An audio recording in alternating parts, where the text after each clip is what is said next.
Great. Welcome to the Nutritional Medicine Institute podcast. And we're really honored today to be speaking to Dr. Paul Clayton. And Dr. Clayton graduated summa cum laude from the in medical pharmacology from Edinburgh University prior to obtaining his PhD.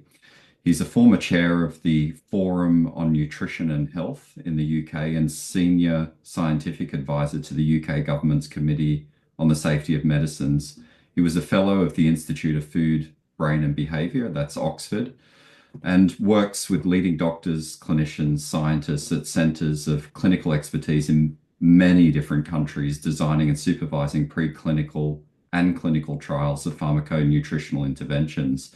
He's the author of multiple books and research papers. His books and ebooks include Health Defence After Atkins, Natural Defences, Out of Fire, Let Your Food Be Your Pharmaco-Nutrition, Strengthening Your Immune System, How to Fight Infection, Allergy and Autoimmune Disease. So a really long accolade of books, but I'm particularly interested to speak to Paul because of his research publications. He has a long and really remarkable history of research publications in this area of nutrition, chronic disease prevention, pharmaco-nutrition, which is really quite striking. So we're going to dig into that theme of what pharmaco-nutrition is and how it might play a role in chronic disease prevention. So please, thank you for your time, Paul. It's a great privilege to have you on, the show for this conversation. Oh, I'm delighted to be able to join you, and I'm looking forward to the rough and tumble of the debate. Yeah, I think an interesting segue into all of this is, and I wouldn't mind sharing it just with the listeners, and it might provide an interesting stepping stone into a bigger conversation is, I first came to attention of your work through what are relatively old papers now, I think, in the Journal of the Royal Society of Medicine on how the Victorians lived and died. And this, for me, was a really revelationary and beautifully written series of papers that I think that concept could lead us into an interesting discussion. Do you want to share what you did there and that work? Sure. Well, I've always been interested in this concept of blue zones. And there are a number of quite well-defined blue zones. They tend to be defined geographically, that is, they're islands or very small regions. And they're all rather suspicious. It's a lot of bad data. The Okinawa data, for example, you've got all these people who are apparently living to very advanced old ages. And when you actually go there and look at the health records, it's clear that many of these people no longer exist. They're fictions created for the purpose of collecting pensions. But nonetheless, I think the idea that people who have a more, shall we say, natural lifestyle, that is, people who live lifestyles which are more closely akin to being hunter-gatherers or forager horticulturalists, that would be associated with better health. That has resonated with me for a long time. I quite by accident. It is absolutely serendipitous. I remember queuing up to buy railway tickets at St. Pancras railway station, and next to me in the queue was a lady who was wearing a hat that was about 3 feet across, and I just started talking to her, and I was looking at the old St. Pancras Hotel, the old station, and remarking on the self-confidence of the Victorian era that could produce such stunning architecture. And she said, well, yes, it was my granduncle or great granduncle who designed that building, and that was the beginning of a long conversation. And we started talking about the Victorian and specifically mid-Victorian society. That is the period from 1850 to either 1895, 99, depending on who you talk to. And this was in some ways the peak of the British Empire. This was a time when this small, damp little island off the west coast of Europe had created an industrial base and an army and a navy that enabled this country to control almost a third of the global landmass. It was quite extraordinary.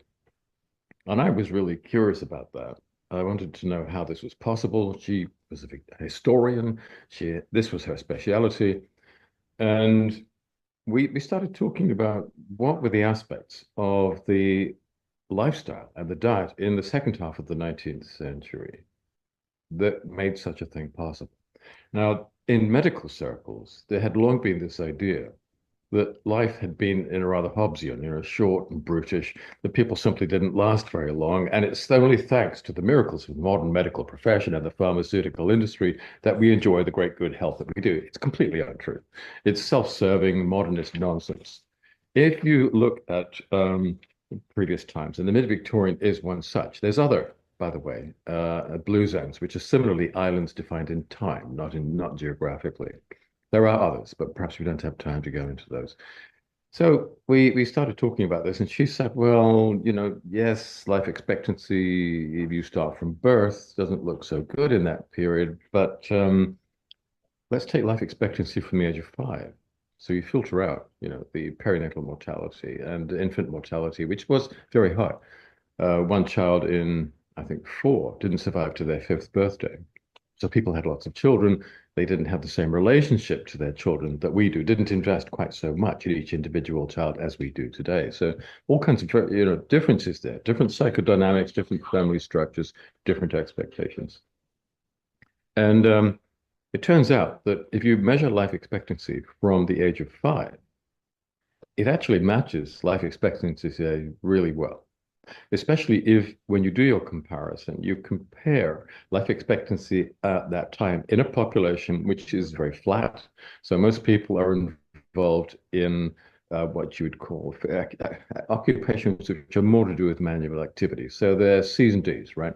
So you do your comparison with C's and D's today, and actually it looks as if they had marginally better life expectancy than we do, and certainly way, way better health expectancy. So they're healthier for far longer than we are today. Without modern drugs, without modern surgery, without modern diagnostics, they didn't need any of that because they were living such a healthy lifestyle. The interesting thing is that, you've got people like Lauren Cordain who wax lyrical about the health benefits of living, a kind of Neolithic lifestyle. Well, that's great, Lauren. Lauren, where's your data? Where's your evidence? We really don't have any because our Stone Age ancestors didn't keep the best of medical records. We have skeletal remains and stuff like that.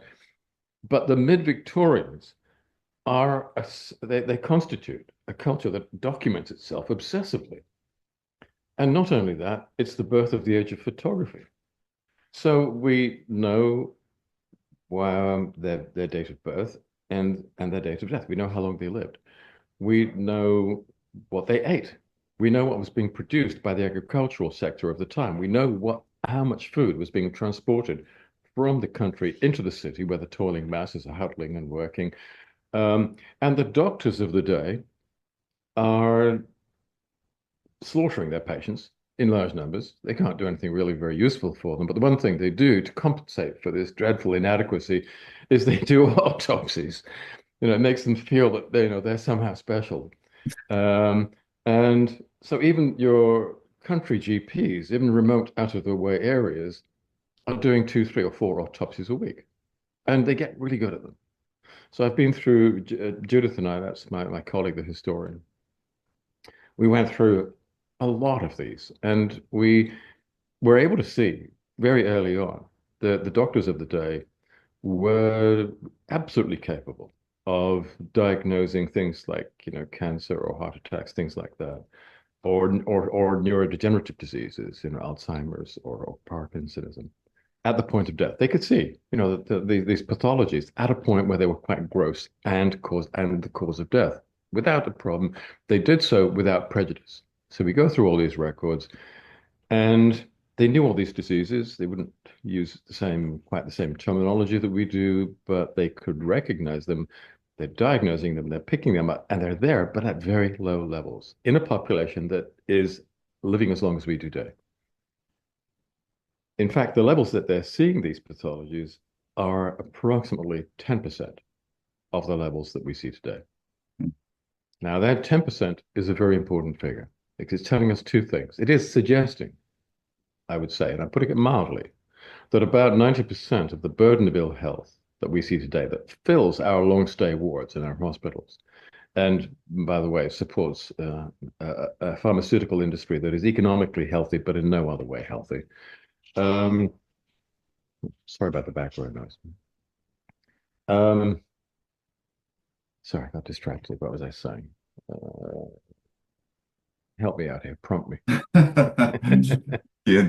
You're making the point that they're very long lived. 90% of Oh the yes, there's the 90%. yeah, This is important.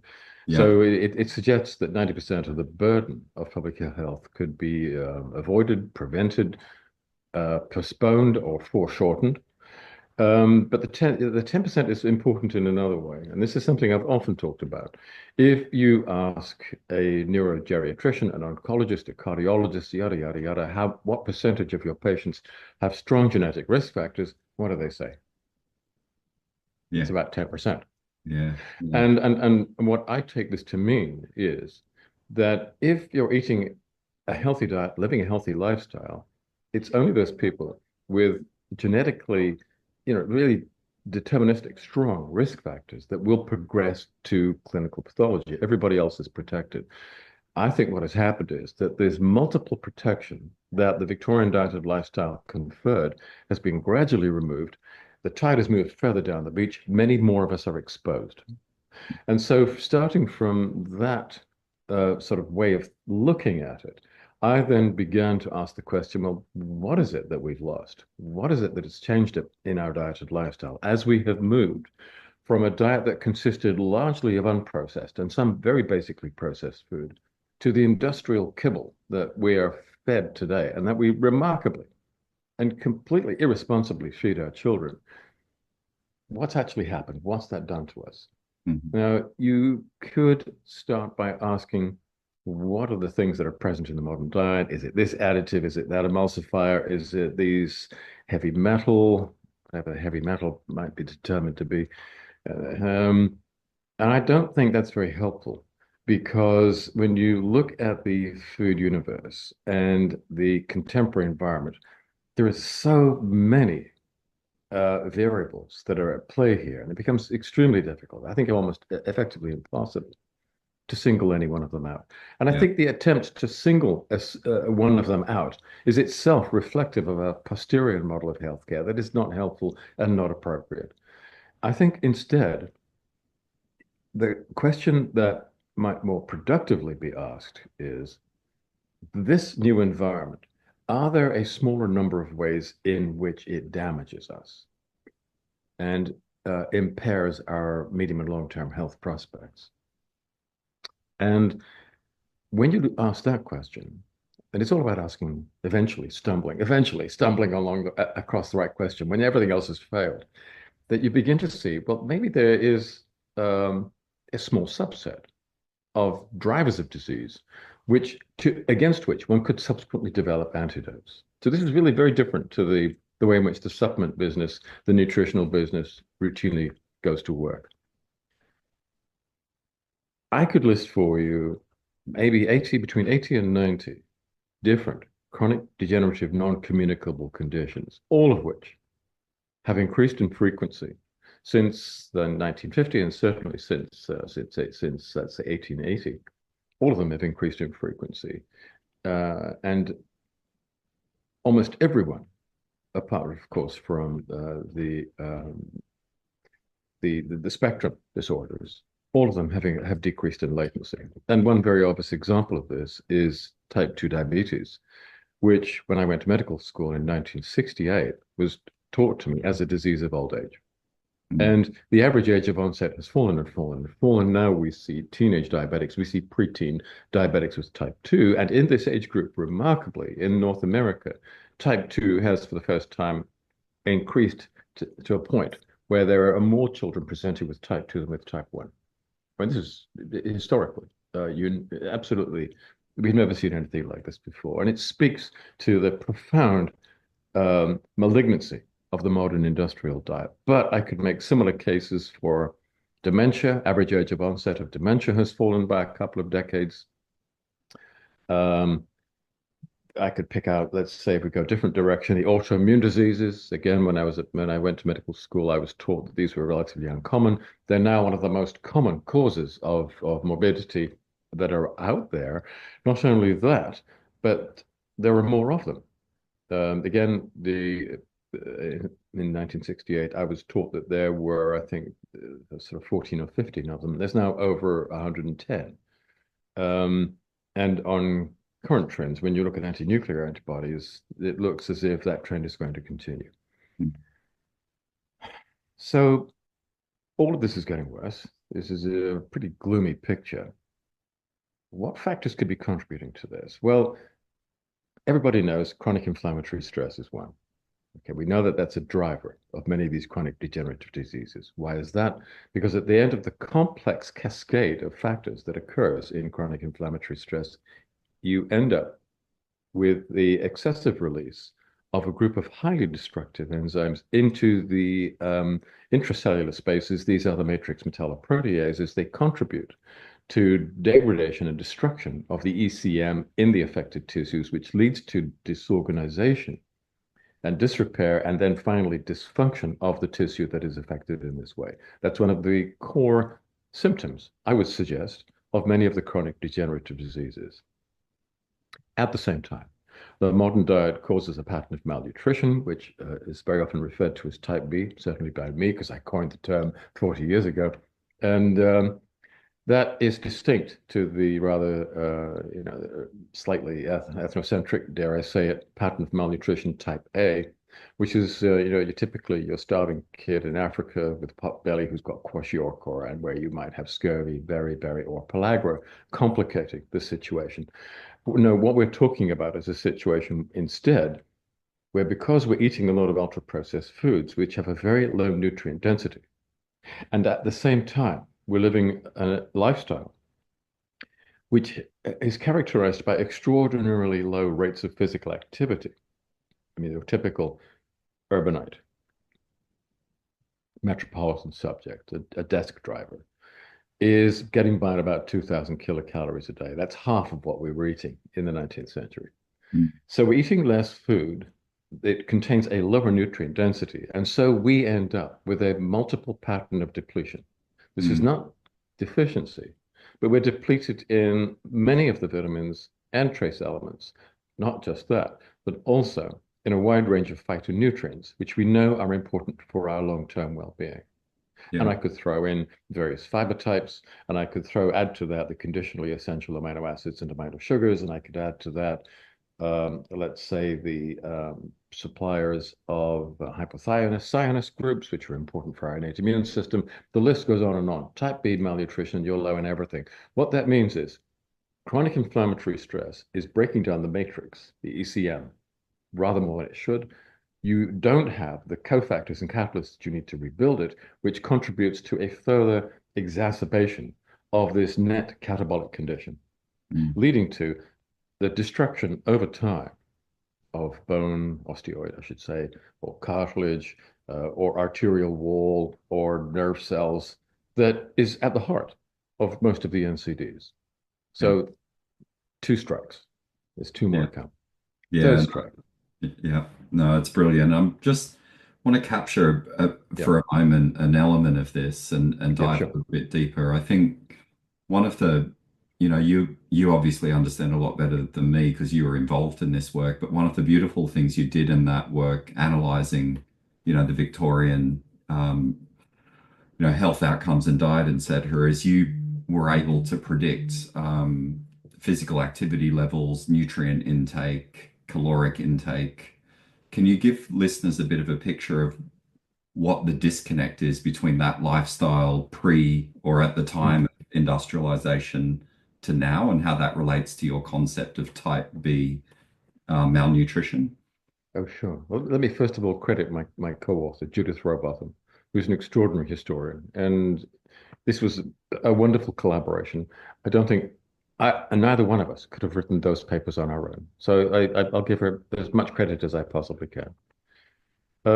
If you go back to the 19th century, this is obviously, it predates information technology. It predates the internal combustion engine.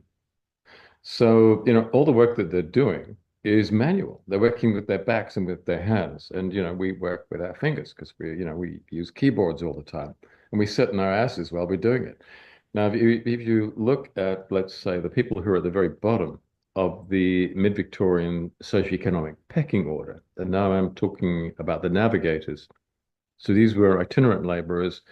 They're the people who basically redrafted the face of mid-Victorian Britain. They dug the canals, they laid the railway tracks, they dug the cuttings, they built the aqueducts. They were superheroes. If you look at what they did, each man, and ladies, it was all men. No men, no women were involved in this.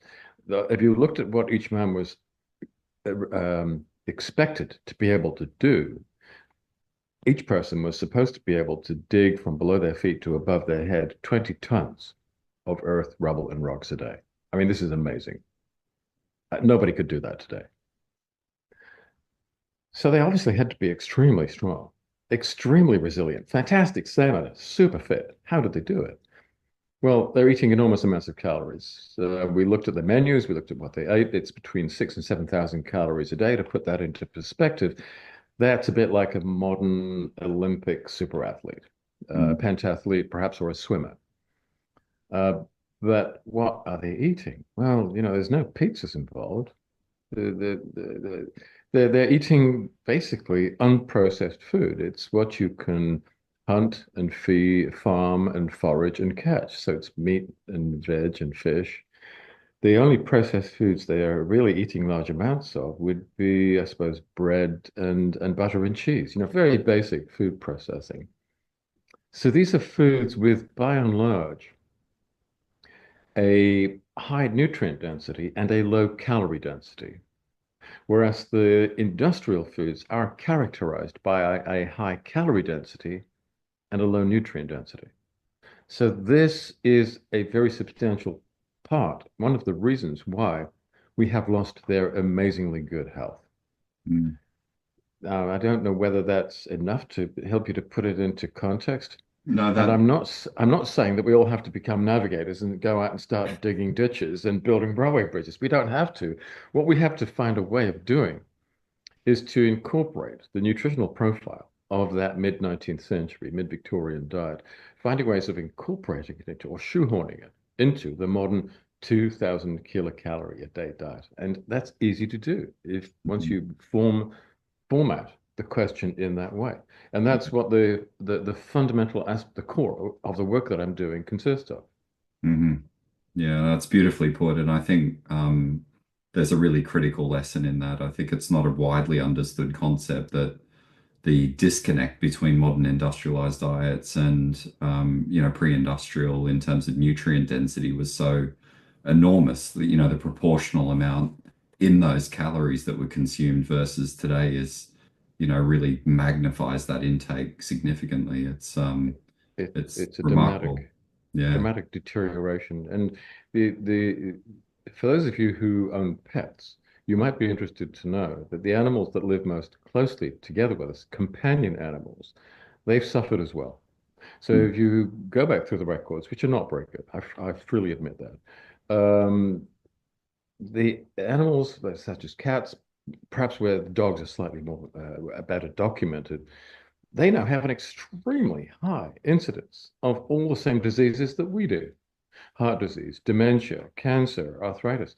And if you dig through the records, and as I said, they are patchy, and I wouldn't, go to the stake for them, but it looks as if they followed the same process of deterioration of their general health as we have. And the more closely the animals cohabit with us, the more closely they mimic our lifestyle, the more they suffer. So this is not just a human tragedy. It's a tragedy that affects our fur babies as well. I hate that term, by the way, but people around here use it. Yeah, no, it makes sense that there's knock-on Mm. effects across our culture and other species as well. And with your concept of type B malnutrition, can you just define what that means for the audience? I think that'd be interesting. Sure. So type A malnutrition would be a situation where typically you have low in calories and deficient in one or more micronutrient, and typically it's those water-soluble micronutrients that we don't store very well. So once you stop eating them, the levels disappear, and then perhaps within a couple of months of losing that nutrient, you start seeing the well-known constellation of symptoms emerge that we call deficiency disease. That's not what we see today, except very rarely. What we see today is a pattern of multiple micronutrient depletion, not deficiency. And it doesn't present as scurvy or beriberi or pellagra. It presents as a chronic degenerative disease. And it takes, instead of months to develop, it takes decades. And I think that is the reason why it's been more difficult for us to understand this connection than it was for our medical ancestors who were looking at a time course between cause and effect that was measurable in months. It was easier for them to see. Yeah, no, that makes a lot of sense. And it's very similar to the late great Robert Heaney's concept of long latency deficiency diseases, where we're not talking about a frank sort of deficiency related to a specific nutrient. It's a long-term process that contributes to chronic disease and difficult to spot, as you say, clinically and acknowledge, I think. Yeah. It's difficult to spot also because it can emerge in so many different ways. So there's, depending on, I guess, your genetic makeup, your epigenome, the overall metabolome, it may emerge as a neurodegenerative condition. It might be a cardiovascular condition. It might be hepatic or renal. When you look at all of these pathologies, which have increased, as I said, in frequency, fallen in latency, you see chronic inflammatory stress, type B malnutrition, and the other two drivers, which perhaps we should come back to, are involved in driving all of them. Yeah. So this is a kind of grand unifying theory of chronic degenerative disease. And I know a lot of my colleagues will hate me for saying this because we live in an era of medical specialization. We sit in our silos and the cardio guys don't necessarily talk to the onco guys very much, but we need to do that. Now, because I'm not a specialist, I'm a generalist, which is a rather very old-fashioned, it's a 19th century concept, but I'm a real throwback, I would say. I've had the opportunity of meeting a lot of people who are specialists and talking to them and learning from them. And what I have come to see is that there are so many common factors that are involved in leading patients to the clinical endpoint where these specialists see them. It's like, the five wise men and the elephant. That old story, the one who touches the ear, says, oh, the elephant's very like a fan. And the one who walks up to the tail said, no, the elephant's very like a snake. The one who walks up to the chest of the elephant says, no, this animal's very like a wall. Yeah, they're all right and they're all wrong. So I think the entire structure of the medical profession and the way in which healthcare is designed and made available today is based on a series of very profound philosophical errors and a set of historical origins, which are completely understandable, which have led us down the wrong path. Increasingly, I find that doctors and specialists are willing to have a discussion about this, which I'm very buoyed up by. And I would submit that the reason why the healthcare system hasn't already changed, even though it's at the point of bankruptcy, even although the system as we currently operate is ruinously expensive and extremely dangerous and kills a lot of patients. It is owned and operated by, the usual stakeholders who have an enormous vested interest in maintaining this edifice, even although it is no longer fit for purpose. The myth of the phoenix comes in here. We have to wait for the damn nest to burn down before the new bird can emerge. The old order is collapsing now. We are at the point of collapse. We're at the point of macroeconomic collapse. And it is only at that point that I believe we can midwife the birth of an entirely new system, which is unlike the current one, will no longer be pharmaco-centric, will no longer be centralized at all, but will be disseminated and based on, for example, home use self-tests and the use of pharmaco-nutritional formulations, which will prevent early imbalances from ever getting to the point where they become clinical conditions. Yeah, I mean, that's That's a really powerful view of the future. I think, an important point for listeners to really revisit and meditate on. I think there's something really powerful in that. I, I want to bring it back to the common mechanisms. We've got two more, and Two I'd to go. love to explore what they are. Well, again, as soon as I mention them to you, you'll know exactly what they are. You know dysbiosis. Yeah, Okay, everybody talks about dysbiosis. Is this a problem? Look at your history. Pre to be an extremely important part of the human diet. Now, there's some really good quantitative archaeological work that is done in pre-Christian Mesoamerica, so the Oldham people. And this is a really important paper that hasn't had the attention it deserves. The people who did this research came to the conclusion that at that time, people were consuming about 130, 140 grams of prebiotic fiber a day, which is derived from nopales and maize and legumes and stuff like that. So in other words, it was contributing maybe 10, 15% of their calorie intake. it's huge. So they're eating, I remember this paper. They studied fossilized human poo, basically. I can't remember the scientific name for that. It was the we author don't know, we was don't. Leach, I think. And We really, really good study. I loved it. And the it was technical brilliant, term, and the estimate was just mind blowing. Like to imagine someone eating that much fiber daily versus present day intakes is just unbelievable. yeah, it is indeed. And the term you were struggling for is a coprolith. It's That's it. fossilized poop. But they weren't only looking at that. They were looking at a whole host of other factors. They were looking at agrarian patterns. They were looking at mills, I think, and ovens, and they did all that work. Yeah, If you're eating that much prebiotic fiber, you have a microbiota that is totally unlike anything you would ever come across today. Firstly, it is primarily and overwhelmingly saccharolytic. Okay. So these bugs, the bugs that you have in your colon, you're feeding them enormous amounts of fructose oligosaccharides and inulin and all kinds of other things. So they multiply. And they're producing, and they do several things. They're producing bacteriocins, which are culling and keeping down the numbers of other bacteria, which are neither good nor bad, or are potential pathogens. You're keeping them down to very, very low numbers to the point where they can't do very much harm to you. The probiotics that have been multiplied to these enormous levels are producing probiotic compounds, and some of them include various interleukins and cytokines that are extremely important in modifying and modulating and enhancing various aspects of immune function and cardiovascular function too. And finally, they're pumping out huge amounts of short-chain fatty acids, including propionic and butyric acid. Propionic acid is very interesting. It doesn't get enough press, but let's talk about butyrate for the moment. It is a powerful anti-inflammatory compound, and it is extremely, extremely good at inducing apoptosis, mid-cell cycle arrest, and redifferentiation of a whole range of cancer cell lines. But by the way, the bugs are also producing hydrogen, molecular hydrogen, which is an interesting antioxidant, and that's disseminating throughout the body. Mm. Now, if you're producing that much butyric acid and gas, you're not the kind of friend that you'd want to bring home to mum or invite to a cocktail party because they probably stink. Butyric acid doesn't smell great.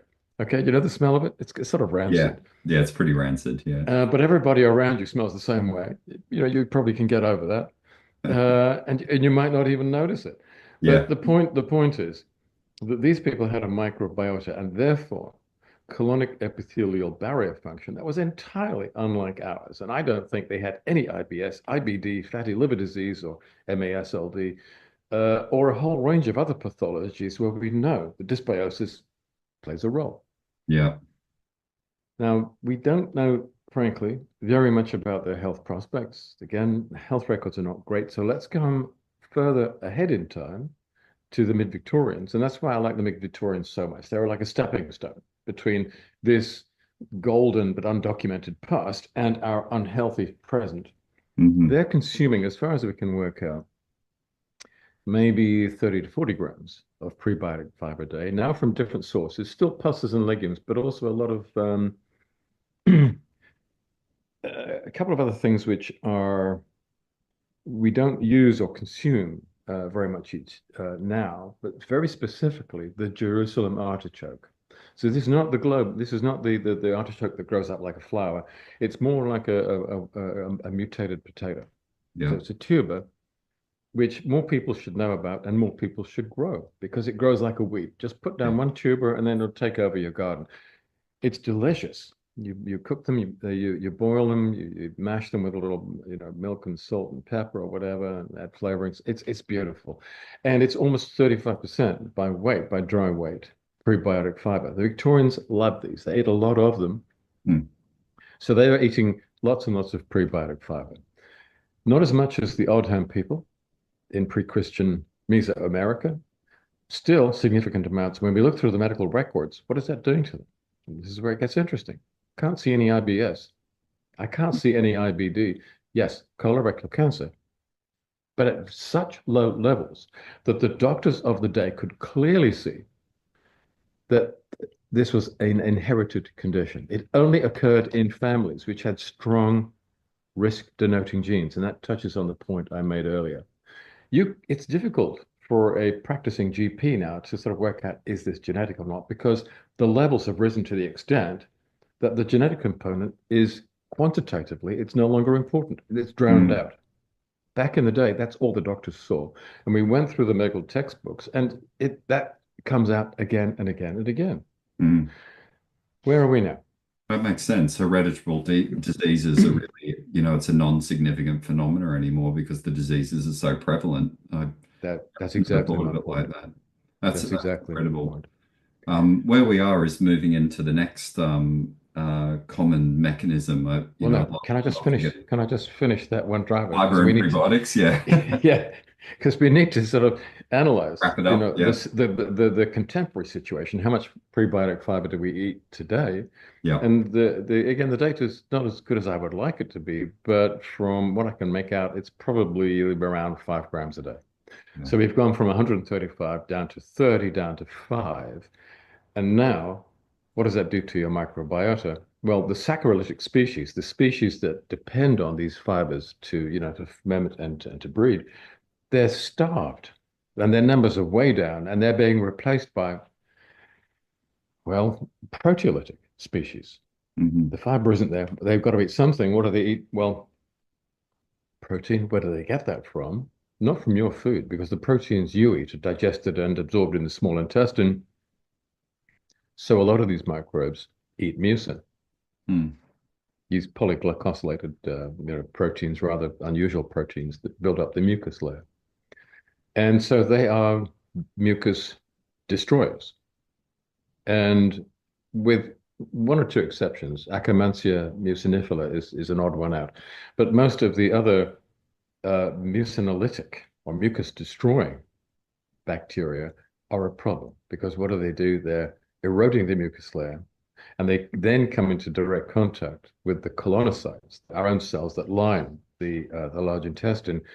And it just so happens that many of these proteolytic species are also gram negative. Mm. Uh-oh, now you've got a problem. Yeah. Lipopolysaccharide is one of the most potent pro-inflammatory compounds you've got. It's no surprise that IBS has taken off, that IBD has taken off, that you have a breakdown as a result of colonic epithelial barrier function, leading eventually to what is known as leaky gut, namely the translocation, not only of compounds like LPS into the bloodstream, and that's causing endotoxemia and problems everywhere else. It's implicated in so many disease states. But if the breakdown in epithelial barrier function has progressed far enough, you now get the translocation of enteric microbial species into the bloodstream. Yeah. Now, a whole new set of problems arises.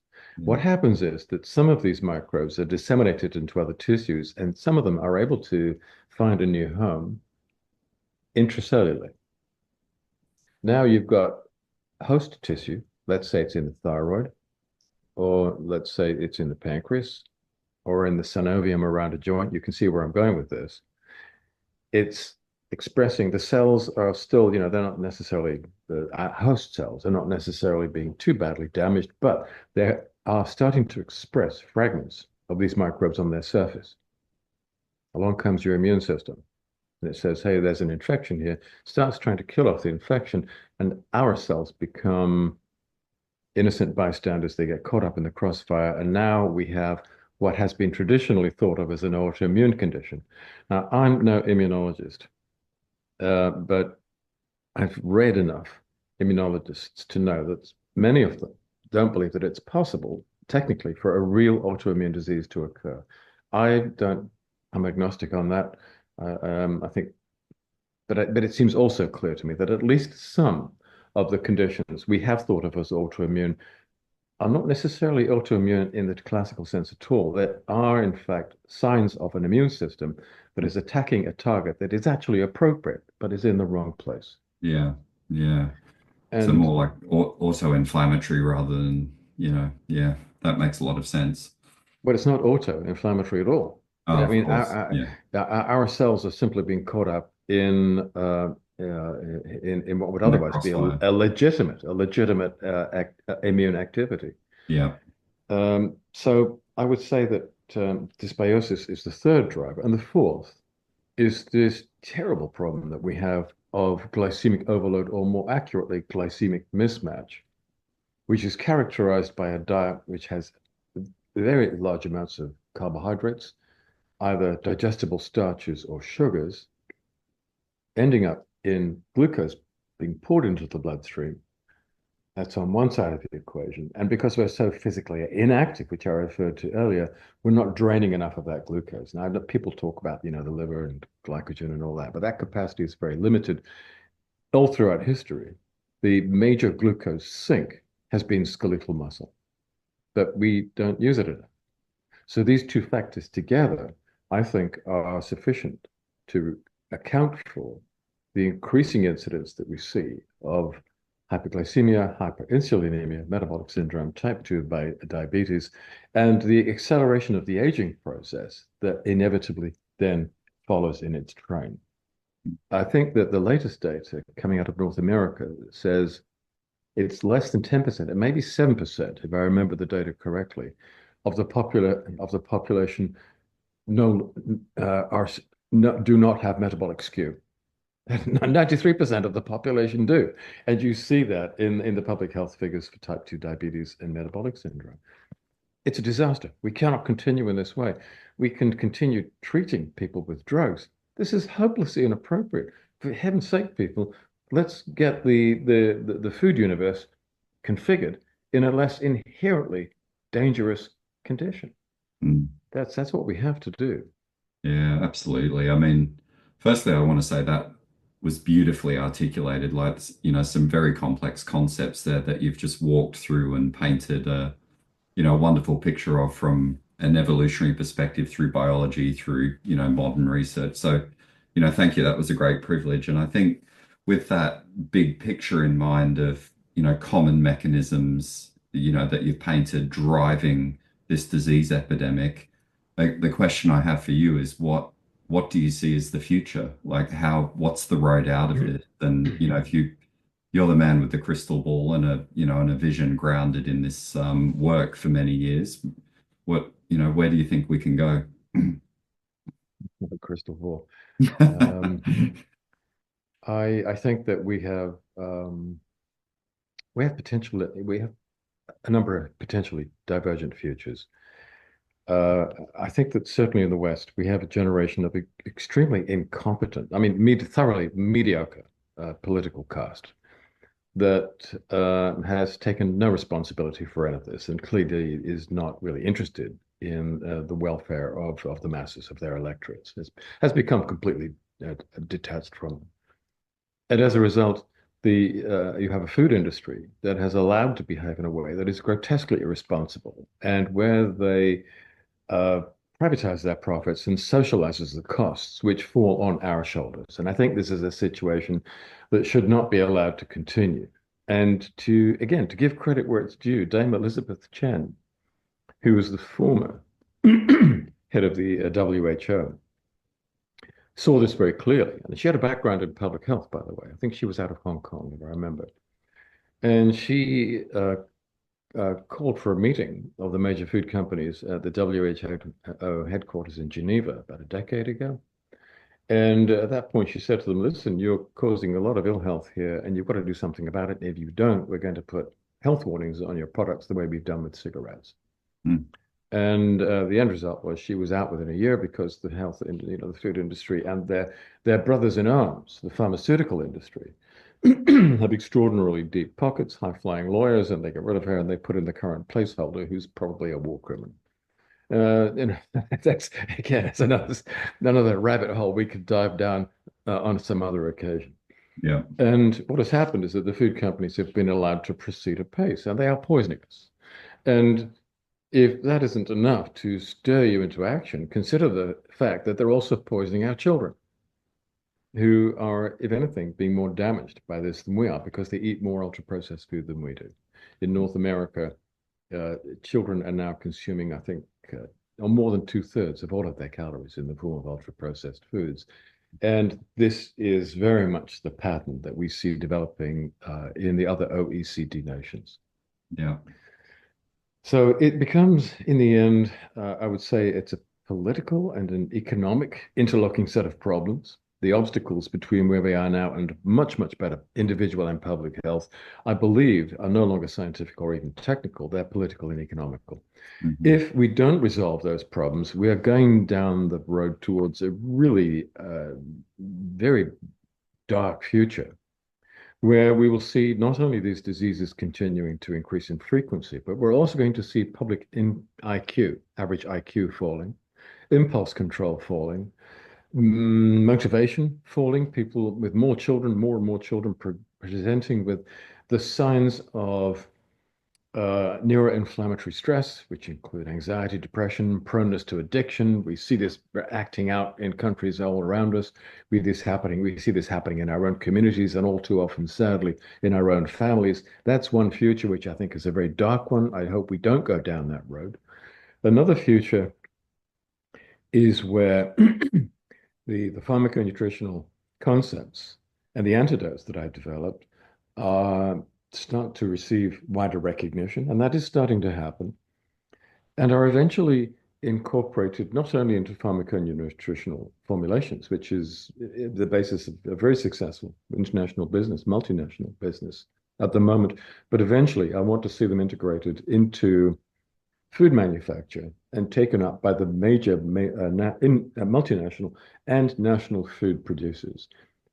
I think it's only in that way, by restoring the nutritional profiles, which are closer to those that we co-evolved with, that we can hope to improve public health. We can continue to get sicker and use more pharmaceuticals, and that's really not the way to go.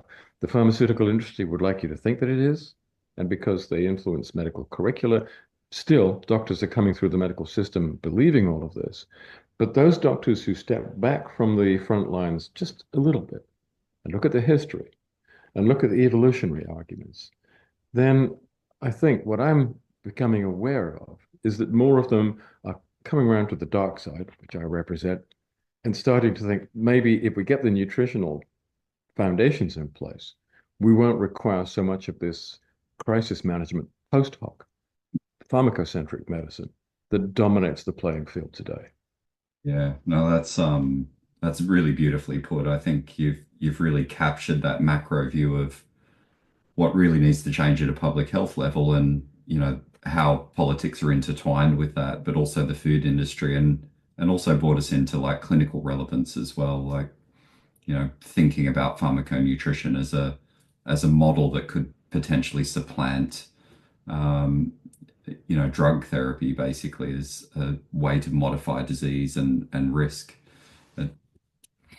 It's a powerful Could I make one sort of counter argument? I'm arguing against myself in a way.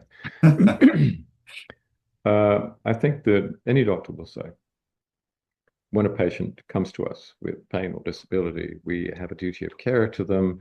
If you've been run over by a bus, you don't need vitamin C or fish oil.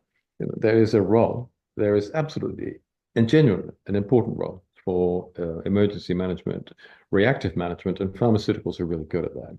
Yeah.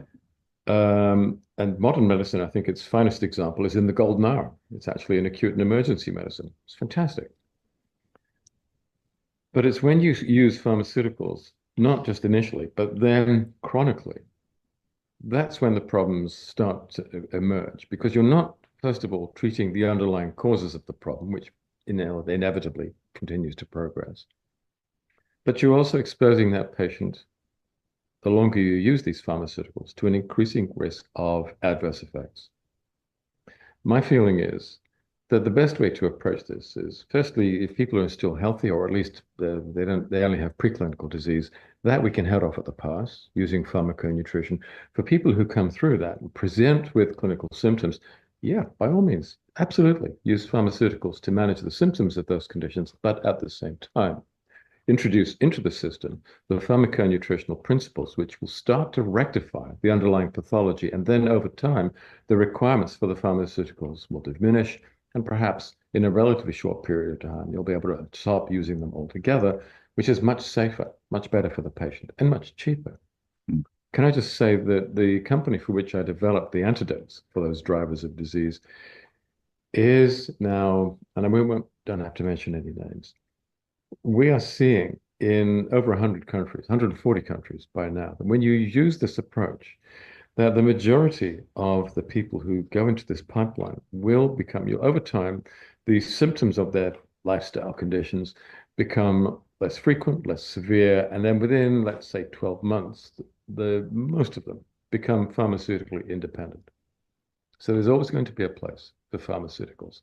And I'm not one of those people who says, oh, it's allopathy, it's all bad, it's all evil, it's all industrial. There's a place for them, but I'm an integrationist. I think they should not be placed at the front and center of the entire medical model.